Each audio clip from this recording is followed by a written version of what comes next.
everybody. I'm sorry if I'm wearing the same thing and it's in the same room and everything, but I'm doing all these videos at once so that you get lots of Mel all at once. In this video, I want to just give a summary of how we've gotten to this point in our IVF journey.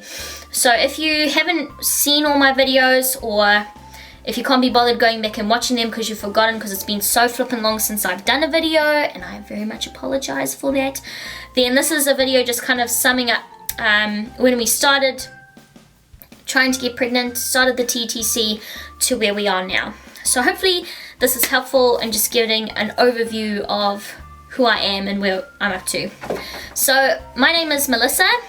Most people call me Mel, and I have been married to my husband Myke for 9 years. It will be in November.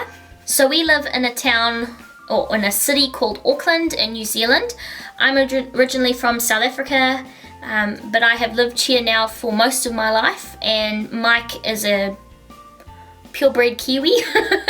And yeah, we met at church. That's how we got to know each other. I actually knew Myke's older sister before I knew Myke, and yeah, we've got engaged when I was 19, married at 20, and at 23 we decided to start a family. So we have been TTC for 5 years. It took us about 6 months into our TTC to figure out that something wasn't right, and we got marched by my mother to the doctor to have all these tests done, only to find out that Myke has low sperm count and low motility, so they don't swim up, they just swim in circles. And I have hypothyroidism and endometriosis, so there is so much going in our favor. I have had surgery to have my endometriosis removed. I actually had that before we went to the doctor to see what was going on. And we went along to the fertility clinic through the government funding that we get here in New Zealand to see if we would qualify to pursue IVF. It took us about 3 or 4 months to actually get an appointment with the fertility clinic, and then another 3 or 4 months before they approved us to say that we could proceed with the journey, and we were on the waiting list for a year. So it's quite a long process before you actually start. So we started treatments in March of 2014 is when I started the injections, which were fine. I felt fine. We had our egg collection, if I recall correctly, we had like 21 or 25 eggs collected.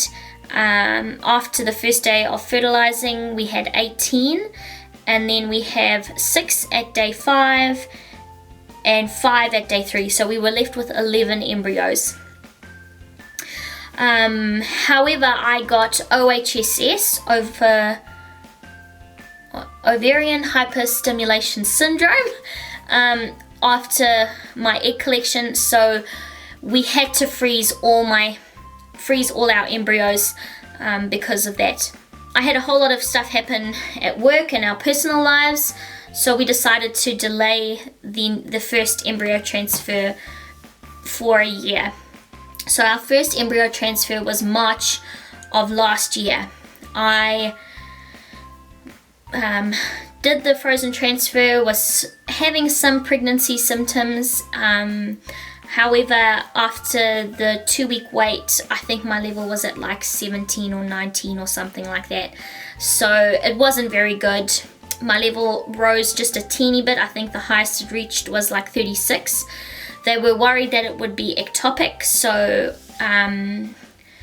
I definitely miscarried because I've never ever had a period like that before. It was intense. There were big chunks of things coming out. It was not very pleasant. I ended up having surgery to make sure that there was nothing left behind, that it wasn't ectopic. And I had a DNC at the same time. So that was really stressful, and it took about 3 months from beginning to end on, from doing the transfer to waiting, surgery, and then having like 2 months or a month where I wasn't allowed to do another transfer. when we did our second transfer, I was not in a really good headspace. I was really depressed and anxious about what had happened with the first one, and that didn't work at all. My third transfer, they had to defrost 2 embryos. Oh, or was it on the fourth one? It was either the third or the fourth one where they had to defrost a second embryo because the first one didn't survive the freezing process. So later on in the year, I had my third and my fourth one. They both were considered chemical pregnancies because they were, the one had like a level 7 and one had a level 9. They were pretty pathetic in terms of their levels, but they deemed them to be pregnant or chemical pregnancies.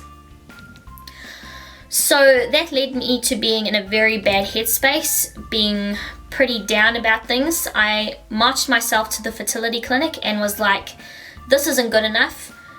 You need to figure out what's going on with me. Is there something wrong with me physically? You know, can I not hold a baby? Is that going to be a problem? So I have had a myriad of tests done. I have had blood tests where they've taken 9 vials of blood at a time. I've had a scan of my uterus and my womb and, you know, all the cervix and all that kind of thing to make sure all that stuff is okay. And so far, everything seems to be fine. They thought my prolactin level was a little bit high, but it turned out to be fine because it is quite a finicky little level that can go up and down and fluctuate quite easily. So that's where we're up to. We have been on this crazy roller coaster for coming up 5 years, and we are about to start our next embryo transfer in May. So this will be number 5, using our last day 5 embryo, which will hopefully be the one that will produce some offspring. That would be most excellent. So thank you so much for watching. Thank you if you have subscribed to my journey, if you have decided to come along this path with me. I really appreciate it. I hope that these videos can help you along whatever journey you're going through, or if you have a loved one that is going through this awful, terrible process, then I hope that this will help you to understand what they're going through better as well. So thanks so much for watching. See ya.